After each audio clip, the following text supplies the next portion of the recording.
자, 압도적 뉴스 콘텐츠 3프로 뉴스룸입니다. 안녕하세요, 이주호 기자입니다. 안녕하십니까, 류종훈 기자입니다. 네, 반갑습니다. 자, 오늘도 이제 한 주를 시작하는 월요일. 네. 어떤 뉴스가 있을까요? 먼저 하나 볼까요? 오늘 큰 뉴스들이 조금 많습니다. 예. 네. 첫 번째 뉴스 전해드리겠습니다. 정부가 동해 유전 대왕고래라고 하는 지금 프로젝트를 진행을 하고 있는데, 여기에 대한 광구를 재설계해서 7월 달부터 이제 본격적인 시추 위치를 선정한다는 내용이 있었습니다. 오늘 이에 대해서 지금 이제 산업부 쪽에서 브리핑이 있었는데요. 지금 이렇게 새롭게 지금 광구를 설정하겠다라고 한 거는 기존에 이제 발견됐던 그 이제 유력하다고 하는 그 7개의 그 광구가 7개의 그 시추 예비 지역 7곳이 지금 네. 8광구 그리고 6-1광구 북부 지역에 지금 걸쳐져 있다 보니까 이게 좀 어떻게 보면은 투자 유치를 한다라든지 나중에 이렇게 뭐 실제로 뚫었을 때 이곳이 유전이 나올 수도 나왔을 경우에 새롭게 이제 그 지역별로 선정을 할 때 조금 더 수월하게 네이밍을 하고 지역을 조금 나누기 위해서 새롭게 설정을 한다고 합니다. 이에 대해서 이제 최남호 산업통상자원부 이제 2차관이 오늘 이제 정부 세종청사에서 브리핑을 열고서 이제 현재 8광구와 6-1광구로 나눠진 동해 일대 광구를 재설정할 방침이라고 이렇게 밝혔습니다. 네.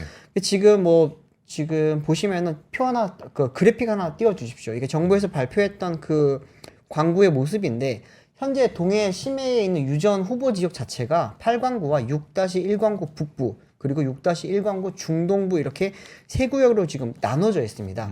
지금 보시면은 이렇게 점점점 이렇게 그래프처럼 이렇게 나와 있는 쪽 있죠. 네. 여기에 자세히 보시면은 홍게, 주작, 방어 이렇게 보이실 겁니다. 아, 여기 있군요. 여기에 홍게가 있고 네네. 그 바로 아래에 주작. 그러니까 주작이 8광구 쪽에 홍게와 주작이 있고 그다음에 네. 6-1광구 그 중동부에 이제 방어가 네, 있고요. 그렇습니다. 이 중에서 이제 가장 유력하다고 했던 곳이 이제 홍게였거든요. 네. 홍게 같은 경우에는 8광구 아래쪽에 있고, 또 이제 6-1광구 북부 쪽에도 보면은 이번에 그 7곳 중에 여러 곳이 지금 분포되어 있다고 합니다. 그러다 보니까 이 광구 자체를 조금 더 새롭게 설정을 하고, 그 광구 이름을 프로젝트 명칭인 이제 대왕고래 광구로 이렇게 새롭게 설정을 해서 지금 시추 계획을 잡았다고 합니다. 당초에는 이제 내년부터 시추를 하려고 했었는데, 아무래도 조금 뭐 시간을 앞당기기 위해서 정부에서는 이제 올 연말 12월부터 시추를 할 계획이고요.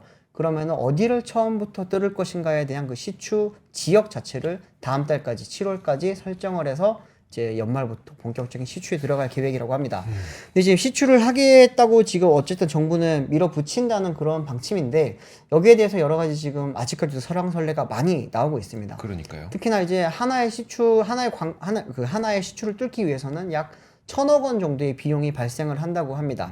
그렇다면 일곱 곳을 다 뚫을 경우에는 7천억 원이 지금 소요될 예정이고요. 네. 그러면 이제 이 부분에 대해서는 결국엔 국민의 혈세가 들어갈 수밖에 없다라는 게 이제 지난주까지 이야기였는데, 여기에 대해서 이제 주말 사이에 정치권에서 굉장히 좀 거센 반발이 나왔었고, 특히나 이제 야당 쪽에서는 이 부분에 대해서 지금 명확하게 그 발견이 할 수 있다라는 그런 명확성이 없고, 유망도가 지금 20%밖에 안 되는데 여기에 대해서 국민의 혈세를 많이 쓸 수 없다라고 하면서 지금 강력하게 좀 반발을 하고 있습니다.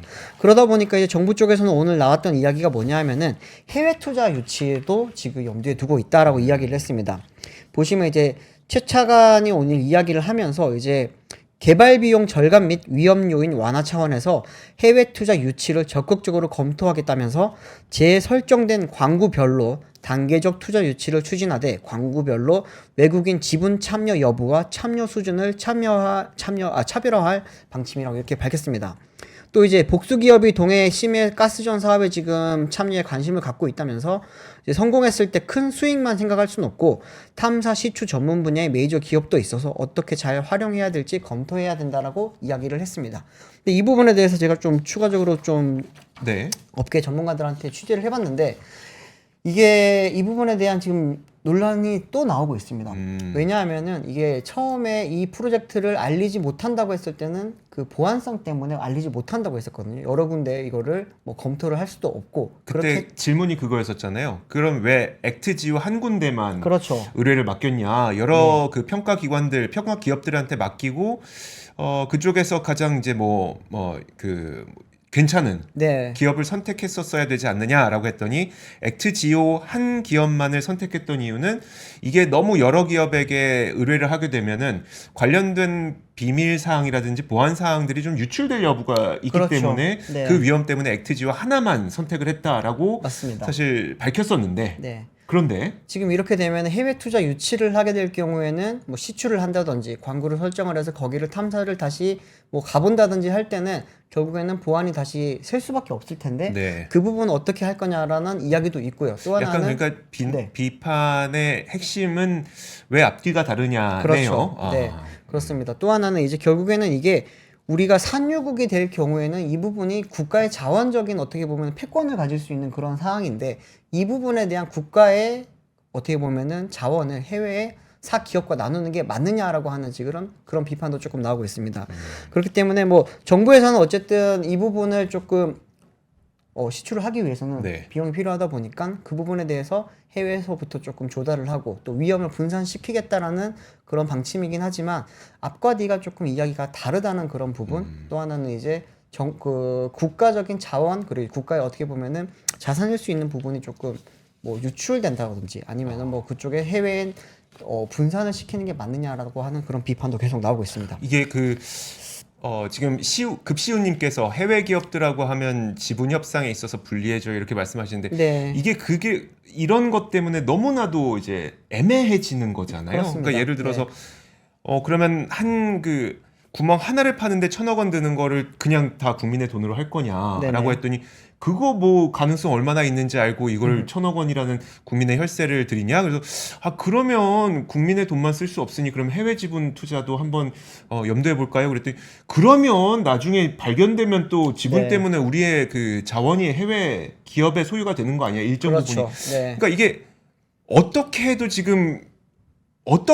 굉장히 말이 안 좋을 수밖에 없는 그런 상황인 것 같습니다. 맞습니다. 네. 참. 지금 들어보니까 뭐 많이들 알고 계시는 해외 이제 그 유명한 정유사들 있지 않습니까? 네. 그쪽에서는 크게 관심을 많이는 보이지는 않다고 있다곤 합니다. 네. 근데 이제 그쪽 뭐 흔히 말하는 탑티어 말고 다른 이제 업체들 쪽에서는 한번 검토를 해볼 만하지 않겠냐라고 하는 이야기들이 나온다고 하는데 과연 이게 어떻게 될지 좀 지켜봐야 될 것 같고요. 또 하나는 지금 이런 큰 사업을 앞두고 이제 또 어떻게 보면 석유공사의 이제 사장 임기가 바뀌면서 석유공사의 수장이 바뀔 예정이라고 합니다. 현재 지금 김동섭 석유공사 사장의 임기가 지난 7일로 끝이 났습니다. 그러면서 이제 연임 안 하고 새로운 사람을 지금 뽑을 예정인데 여러 가지 하마평이 나오고 있습니다만 뭐 정치권에서 올지 전문가가 올지에 대해서는 조금 지켜봐야 될 텐데 다른 에너지 공기업인 한전이라든지 가스공사 쪽에서는 좀 보면은 이제 정치권 사람들이 많이 왔기 때문에 이번에도 이 부분에서도 조금은 걱정스러운 이야기들이 나오고 있습니다. 네, 알겠습니다. 지금 저희 댓글창에도 굉장히 좀 날선 네. 대화들이 많이 오고 가고 계세요. 그래서 사실 이게 그 결과가 나오기 전까지는 믿을 수 없는 것들이기 때문에 아마 네. 이렇게 좀 날선 반응들을 보일 수밖에 없지 않나라는 생각이 드네요. 자, 다음 뉴스 한번 보도록 하겠습니다. 다음 거는 그렇게 날설 필요가 없어요, 여러분. 너무 화내지 마세요. 다음 헤드라인 한번 보여주시죠. 자, 옴디아이에서 그 시장 조사 업체죠. 옴디아이에서 요즘에 굉장히 핫한 그 낸드 가운데 하나가 QLC ESSD잖아요. 자, 이 QLC ESSD가 전체 낸드 시장에서 2027년 정도가 되면 거의 반가량이 QLC ESSD가 될 거라는 전망을 내놓고 있습니다. 그래서 잠시 저는 이거를 좀 소개를 해드리고 싶은데 일단 옴디아가 올해 낸드 시장에서 QLC 낸드 시장 규모가 전년 대비 85% 성장할 거라고 전망을 했고요. 전체 낸드 시장에서의 비중도 지난해 12.9%에서 올해는 20.7%로 거의 8%포인트 가까이 QLC 낸드의 점유율이 높아질 거다라고 얘기를 하고 있습니다.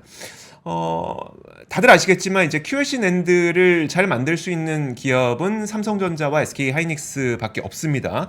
시장 점유율만 놓고 보더라도 제가 잠시 후에 말씀드리려고 했는데 그거 먼저 말씀드리면 시장 점유율만 보더라도 삼성전자가 거의 한 40% 되고요. 그리고 SK 하이닉스가 35%인가 이 정도 되거든요. 네. 삼성전자 45% 그리고 SK 하이닉스의 자회사인 솔리다임이 32%. 결국 이제 낸드 특히 이제 말씀드렸던 QLC 낸드의 수요가 높아지면 전 세계에서 삼성전자랑 SK 하이닉스의 솔리다임이 그 시장을 다 가져간다. 거의 그 정도로 보시면 될 것 같은데 옴디아이에서는 이 시장의 규모가 2027년이 되면 전체 낸드 가운데 한 절반 가량이 이 QLC 낸드가 될 테니 그만큼 우리나라 기업들의 수출에 대한 기대감이 높다라는 거라고 보시면 될 것 같습니다. 자, 그럼 QLC 낸드가 뭐냐? 뭐 다들 아시겠지만 혹시라도 모르시는 분들을 위해서 이 QLC 낸드에 대해서 간략하게 설명을 좀 해드리도록 하겠습니다. 원래 옛날에는 그 LCC 낸드라고 해서 싱글 레벨 셀이라고 불렀습니다. 이거 표 한번 보여주시면, 그러니까 하나의 셀에 하나의 비트만을 적어 넣을 수가 있었던 게 싱글 셀이었다면 네. 이게 이제 멀티 레벨 셀이라고 해서 하나의 셀에 두 개를 적어 넣을 수 있는 거, 그리고 트리플 레벨 셀이라고 해서 하나의 셀에 세 개의 그 비트를 적어 넣을 수 있는 게 이렇게 되는 건데, QLC라고 하는 거는 쿼드러플이라고 해서 하나의 셀에 4비트를 저장할 수 있는 거다 보니까 요게 저장 용량이 굉장히 높아진다는 거죠.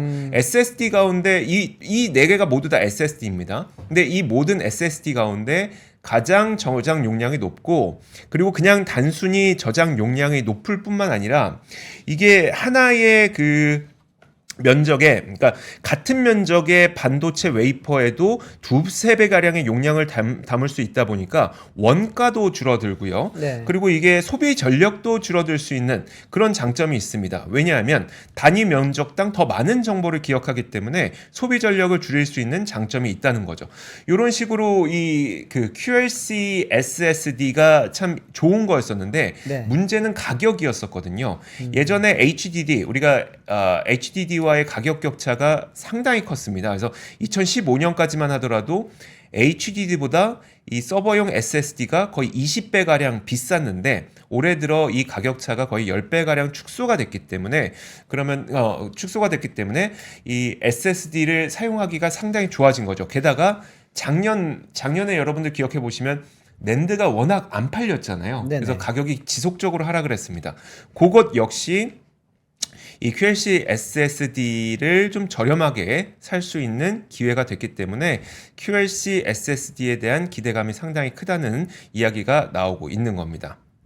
그리고 앞서 그 이제 이게 QLC SSD가 사실 인공지능 빅테크 기업들이 데이터 센터를 건설할 때에도 상당히 수요에 부합하다는 겁니다. 뭐냐면 AI를 이제 우리가 학습을 시키고 추론을 시키려면 대량의 데이터가 필요하고 이 대량의 데이터가 저장되어 있는 공간이 필요한 거잖아요. 그럼 이 정도의 공간을 이 정도의 저장 공간을 만들 수 있을 정도가 되려면 QLC ESSD 정도는 돼야 된다는 겁니다.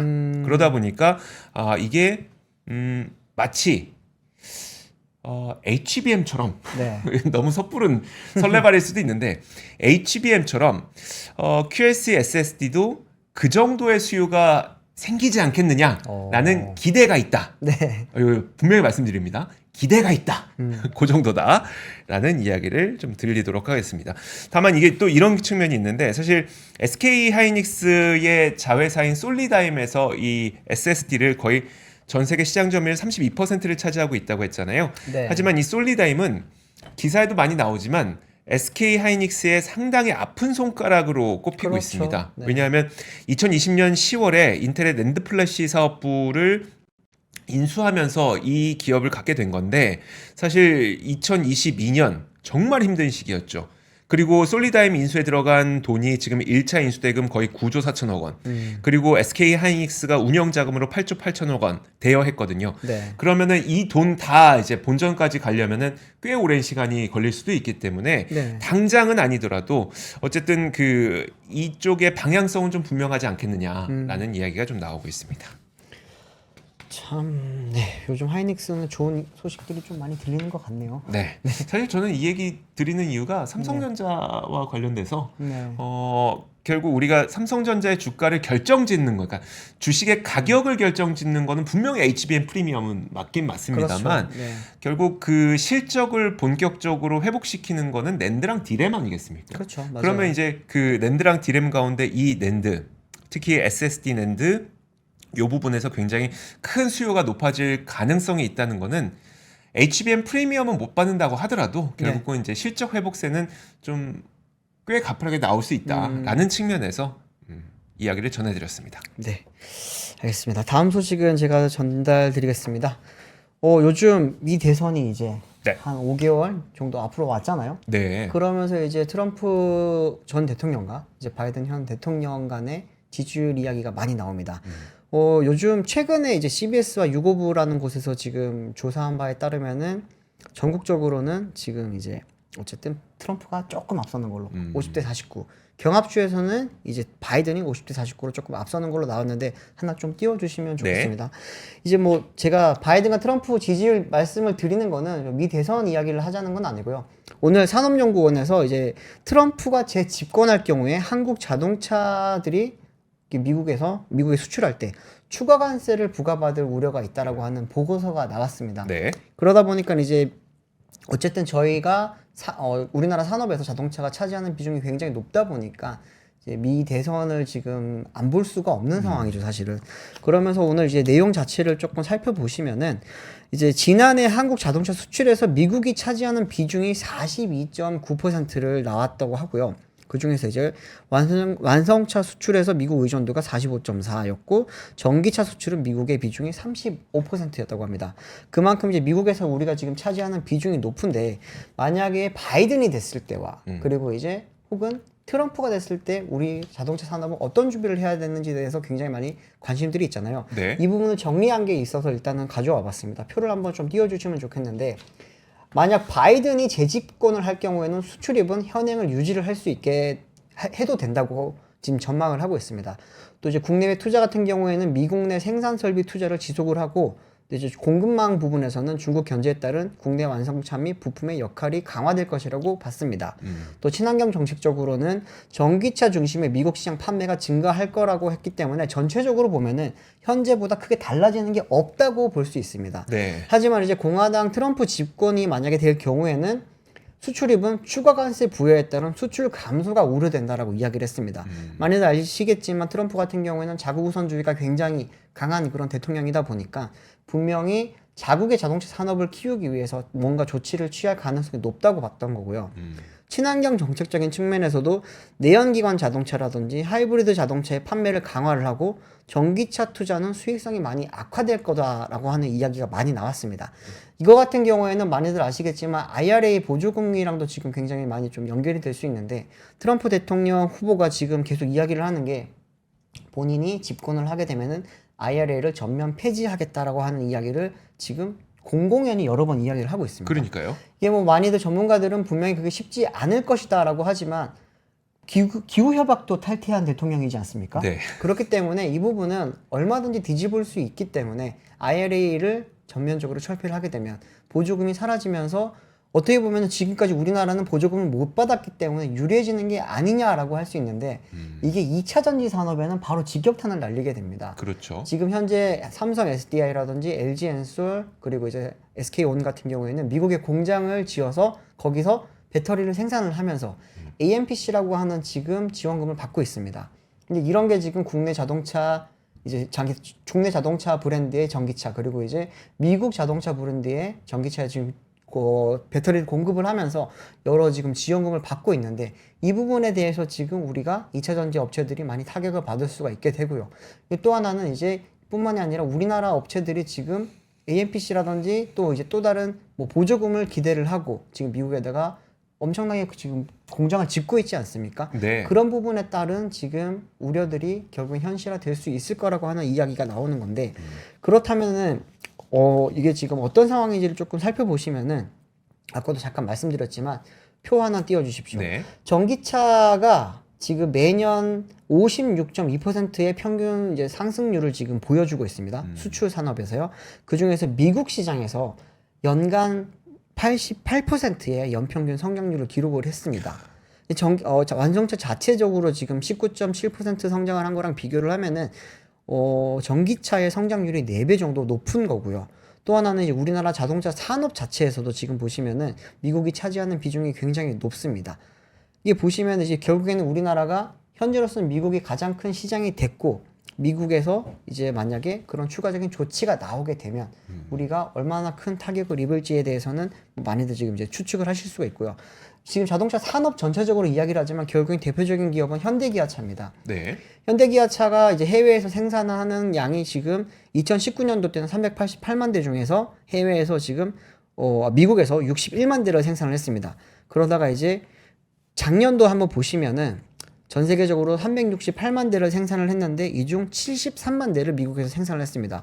전체 생산량은 줄었는데 미국 생산량이 늘었죠. 네. 그러면서 이제 미국의 의존도 자체가 지금 19.8%로 많이 높아진 상황이고 올해 같은 경우에는 20.9%로 더 높아졌습니다. 아시겠지만 지금 우리나라는 현대차가 지금 한 8조 원 가량 들여서 미국 조지아에다가 새로운 신공장을 짓고 있습니다.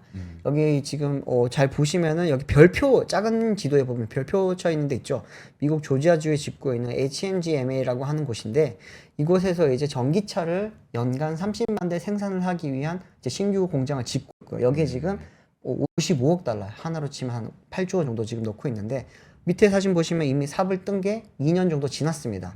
올해 이제 10월, 11월부터는 생산에 들어간다고 하고요. 여기 이렇게 지금 우리가 8조 원 가량을 투입한 이유는 네. 이제 2022년도 때 바이든 대통령이 방한했을 당시에 이제 미국의 조금 리쇼어링 정책의 일환으로서 이렇게 들어가는데 여러 가지 지원이 들어가는데 현대차도 여기에 조금 공장을 지어서 더 생산량을 늘려보는 건 어떻겠습니까?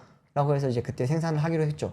그리고 나서 뭐 IRA라고 하는 네. 뒤통수를 맞은 일도 있긴 하지만 어쨌든 우리나라 입장에서 봤을 때는 지금 현대차 입장에서 봤을 때는 미국 시장 공략을 위해서는 결국에는 IRA도 있고 또 미국 시장 자체의 공략을 위해서도 HMGMA라고 하는 신공장을 지금 지을 수밖에 없는 상황이긴 합니다.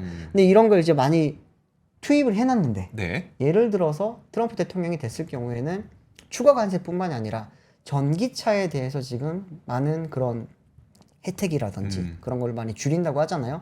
지금 여기 짓고 있는 공장은 전기차 전용 공장입니다. 네. 8조 원을 들여서 신공장을 짓는 게 전기차 전용 공장인데 그 전기차에 대해서 혜택이 많이 줄어들게 된다면은 현대기아차 입장에서는 많은 좀 타격이 있을 수밖에 없죠. 투자금을 회수를 하기 위해서는 전기차가 많이 판매가 돼야 되는 상황인데 네. 그러지 못하게 되면은 많이 힘들기 때문에 좀 지금 현재로서는 트럼프 대통령이 되면은 전반적으로 국내 자동차 산업이라든지 이런 부분에 또 전기차 산업이라든지 부분에서 많이 조금 우려되는 바가 커지지 않냐라고 하는 산업연구원의 보고서가 나왔습니다. 근데 뭐 저 역시도 좀 비슷한 생각을 가지고 있기 때문에 오늘 이 좀 가지고 온 내용인데요. 아시겠지만 ROI라고 하잖아요. 그런 네. 게 나오기 위해서는 많이 팔아야 되거든요. 근데 현대차가 지금 조금 전기차로 많이 올인을 했다가 요즘 다시 내연기관, 하이브리드 그리고 이제 수소 쪽을 다시 조금 시동을 걸고 있는 모습인데 이 뭐 트럼프 대통령이 되게 되면 네. 모든 부분에 대해서 불확실성이 커지다 보니까 지금 그쪽에서도 우리가 이걸 진행을 하는 게 맞냐라고 하는 그런 이제 고민도 많이 갖고 있다고 합니다. 근데 그 지금까지 현대차와 기아가 미국 네. 시장에서 잘 팔았던 이유, 특히 이제 전기차를 잘 팔았던 이유도 분명히 보조금을 못 받았음에도 불구하고 네네. 안 줬잖아요. 그렇죠. 안 줬잖아요. 그리고 뭐 미국 기업들은 그러니까 뭐 테슬라라든지 다 받는데 네. 우리나라는 안 주면서도 우리가 그 뭐 예를 들어서 뭐 렌트카라든지 그런 쪽에 플립 판매로 잘 팔았기 때문에 네네. 성과가 상당히 좋았던 거잖아요. 그렇습니다. 그런 상황이라는 걸 전제하에 트럼프 대통령이 만약에 재집권을 하게 돼도 똑같습니까? 아예 관세를 붙이기 때문에 그렇습니까? 일단은 두 가지로 볼 수 있는 건데 수출 입장에서는 추가적인 관세가 붙게 되면 우리가 가격 경쟁력이 떨어질 수밖에 없게 되겠죠. 네. 이제 그러면은 이제 일단은 불리할 수 있을 거고요. 또 하나는 보조금 측면에서 우리가 뭐 크게 이득을 볼 게 없지 않겠냐라고 하는 이야기를 많이 하시는데 글쎄 IRA 보조금이 없어지게 되면은 미국 차들도 보조금이 없어지고 우리는 원래 안 받았으니까 네. 뭐 상관이 없는 게 아니냐라고 볼 수 있는데 그게 아니고 지금 보조금 자체적으로 전기차에 들어오는 보조금 말고 이제 첨단 산업에 대해서 생산을 위한 보조금을 받는 것도 있고요. 네. 또 하나는 지금 이제 전기차를 위해서 순수하게 투자한 것만 지금 55억 달러고 근데 그 부분에 대해서는 결국에는 55억 달러의 투자를 한 부분을 우리가 이제 걷어들이기 위해서는 전기차 자체 판매량이 늘어야 되는 상황인데 네. 근데 그리고 이제 거기서 생산을 하게 되면은 우리도 IRA 보조금을 받을 수가 있습니다. 그렇기 때문에 IRA 보조금을 받을 수가 있기 때문에 우리가 거기에 그렇죠. 공장을 짓고 있었던 건데 만약에 IRA 보조금을 아예 정책 자체를 파기를 해버리게 되면은 우리는 공장을 짓고 보조금도 못 받고 네. 이런 상황이 오기 때문에 이중으로 조금 힘들어질 수 있다라는 말씀을 드리는 겁니다. 알겠습니다. 아유. 네, 아니, 근데 복잡하죠. 네, 트럼프 전 대통령은 항상 좀 이렇게 럭비 공부 같아서 네네. 진짜 그 지난번 집권 당시 기억나세요? 네, 트럼프 전 대통령이 만약에 당선되면 정말 큰일이 벌어질 것처럼 했는데 사실 뭐 미국 기업들은 좋았죠. 좋았죠. 미국 네. 기업들은 상당히 좋았죠. 그리고 그때 뭐 친환경 기업들이 안 좋을 거라고 했는데 테슬라라든지 뭐 태양광 업체들이라든지 주가는 폭등했습니다. 그렇죠, 그렇죠. 네. 뭐 그리고 석유화학 트럼프 전 대통령이 뭐 당선되면 석유화학 기업들이 좋아질 거라고 했지만 오히려 그때 안 좋았죠. 또 유가는 안 좋다 보니까 네. 석유화학 기업들도 안 좋았었고. 이게 산업과 주가가 같이 움직인다고 보시면 안 돼요. 그렇기 때문에 산업이 가는 방향과 주가가 가는 방향이 뭐 나중에 결국에는 지향하는 점은 같을 텐데, 네. 근데 이제 같이 동시에 움직이는 건 아니기 때문에 그 부분은 조금 잘 보셔야 될 겁니다.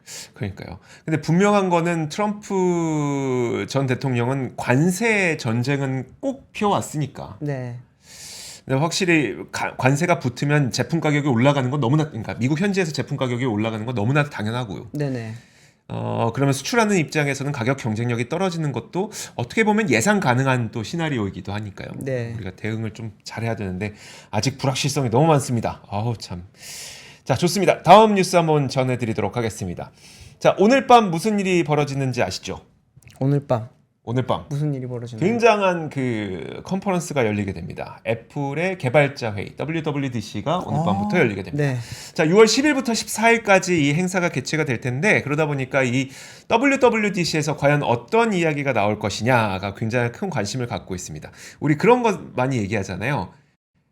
뭘 해도 애플이 하면 좀 다르지 않을까에 대한 기대가. 그렇죠. 근데 결국 이제 행사 보고 나면은 혁신은 없었다. 혁신은 맨날 없었다. 뭐 이런 네. 얘기들 하고 헤드라인이 하는데 항상 그렇죠. 그렇죠. 결국은 이번 WWDC에서는 아무래도 애플이 그리는 온디바이스 AI의 시대는 어떨 것이냐에 대한 많은 기대감이 분명히 있는 것 같습니다.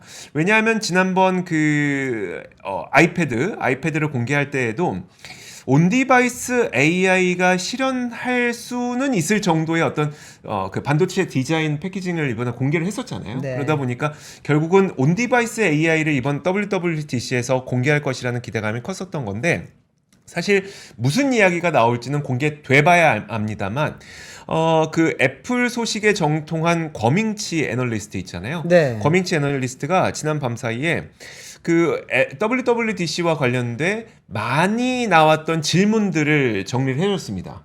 그 가운데 몇 가지를 제가 추려서 여러분께 전해드리도록 하겠습니다. 네.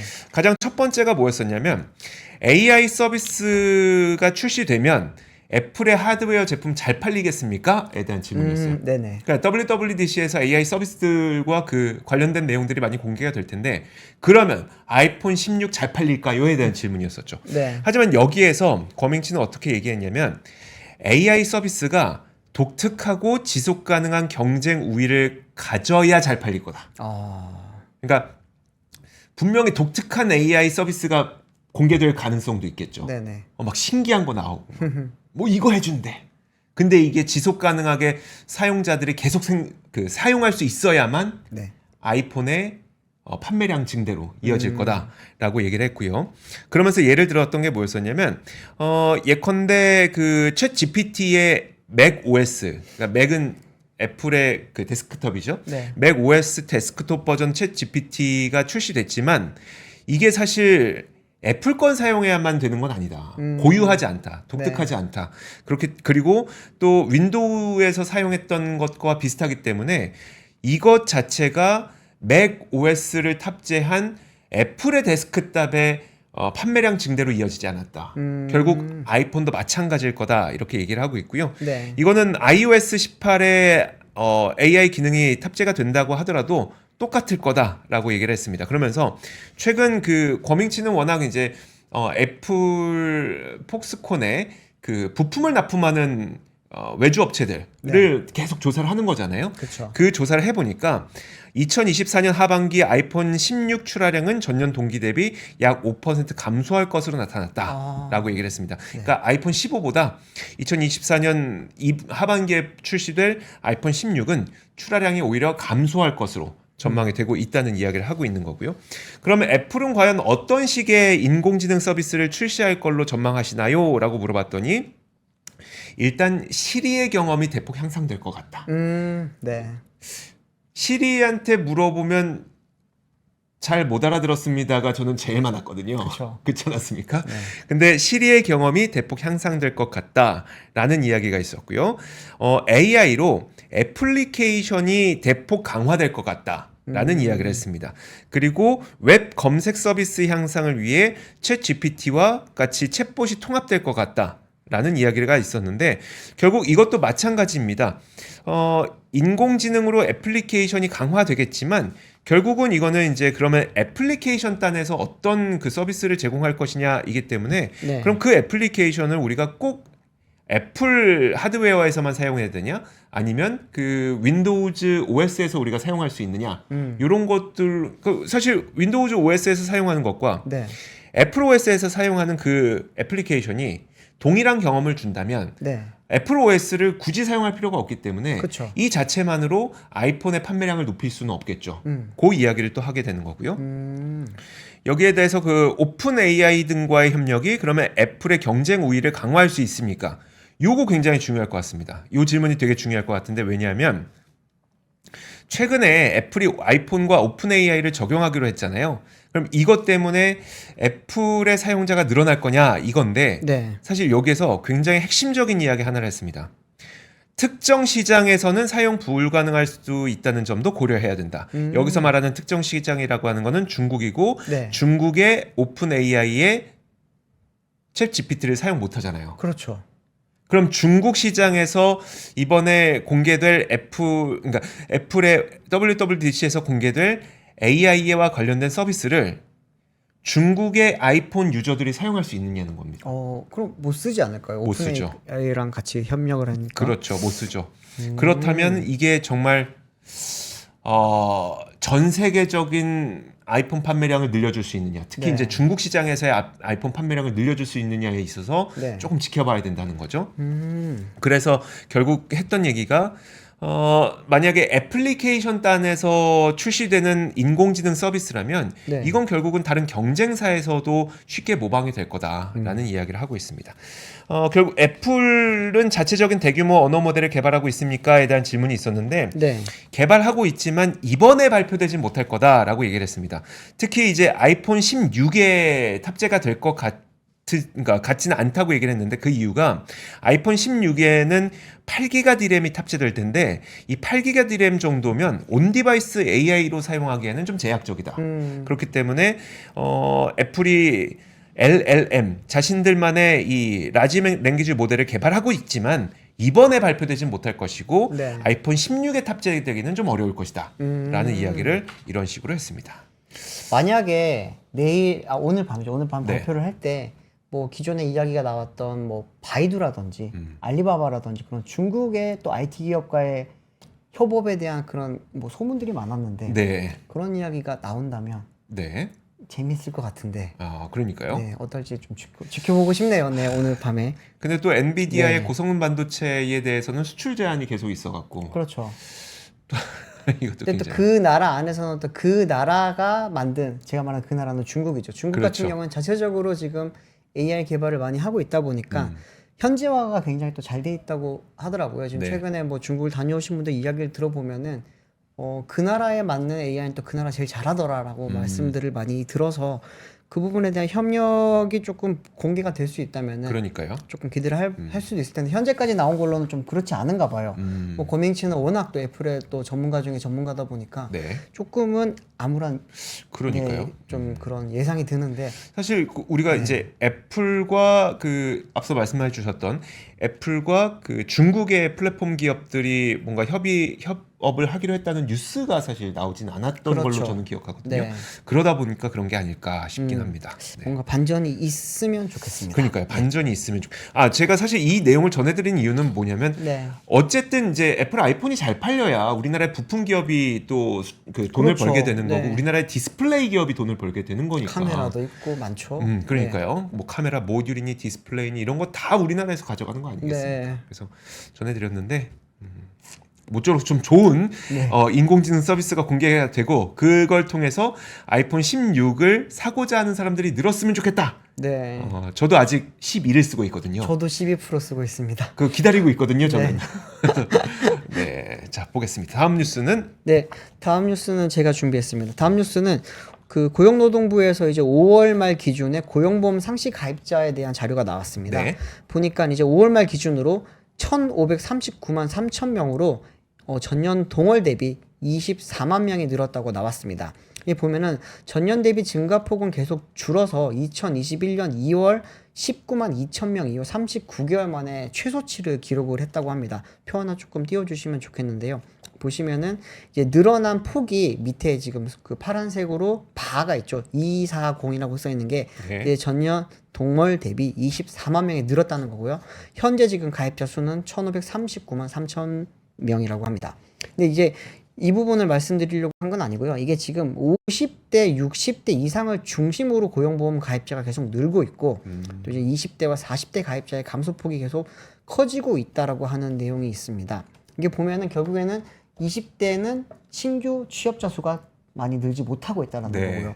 40대는 그러면 기존에 다니고 있던 사람들이 점점 많이 나가고 있다. 혹은 많이 이렇게 해고를 당하고 있다. 네. 이렇게도 지금 볼 수 있는 거기 때문에 현재로서는 기업에서 많이 일을 해야 될 분들이 많이 뭐 점점 줄고 있다라는 그런 의미라고 볼 수 있습니다. 또 하나는 이제 보시면은 남녀 성비로 한번 보셨을 때 이제 남성 같은 경우에는 증감률이 이제 마이너스 3.2%, 여성 같은 경우에는 마이너스 10.7%가 줄었습니다. 네. 이 남성보다도 여성 이제 어떻게 보면은 신규 구직기 많이 지금 없는 상황이라고 볼 수 있고요. 연령대별로 밑에 한번 좀 보시면은 이제 40대가 지금 가장 지금 신규 구직이 어려운 상황입니다. 네. 마이너스 16.5%고 그 다음 이제 50대가 마이너스 12.2%입니다. 쉽게 말하면 40대와 50대 이제 한창 일을 할 나이대 그리고 한창 일을 하신 분들이 재취업을 하기가 굉장히 지금 힘든 고용 상황이라고 볼 수 있다는 그런 내용입니다. 와 진짜 가장 돈을 많이 벌어야 되고 그러니까 왜 그러냐면 아이들도 이제 돈이 많이 들어갈 때고 네, 그렇죠. 이때쯤이면 이제 그 지금까지 살아온 것도 살아온 거지만 노후 준비를 또 해야 될 때라 굉장히 열심히 일하고 계시는 그런 시기인데 네. 오히려 그런 분들이 일자리에 취직하기 좀 힘들다는 거네요. 네, 표 간단하게 다시 한번 좀 네. 띄워주시면은 그 연령별 저 위에 표를 한번 보시면 예. 좋습니다. 29세 이하와 40대만 지금 마이너스를 보이고 있습니다. 사실 그렇기 때문에 40대와 50대 지금 고용 환경이 굉장히 안 좋다라는 거는 어떻게 보면 우리 산업적으로 봤을 때도 조금은 많이 장기적으로 힘들어질 수 있는 상황이다라고도 해석을 할 수 있는 부분입니다. 네, 알겠습니다. 네. 자, 오늘 시간이 다 됐으니까요. 오늘 3프로 뉴스룸은 여기서 마치겠습니다. 저희는 또 내일 올 겁니다. 저한테 머리 예쁘다고 해주셨는데 제 머리 깎을 시간이 없어서 그냥 막 이렇게 털고 나왔는데 또 예쁘다고 해주시니까 기분이 네. 좋긴 합니다. 감사합니다. 그러면 저희는 내일 오겠습니다. 고맙습니다. 감사합니다. 박근영, 이선영, 사경인, 염승환 투자 마스터들의 세심한 케어로 건강한 투자 습관을 만드세요. 3프로 멤버십 3프로 앱에서 확인하세요.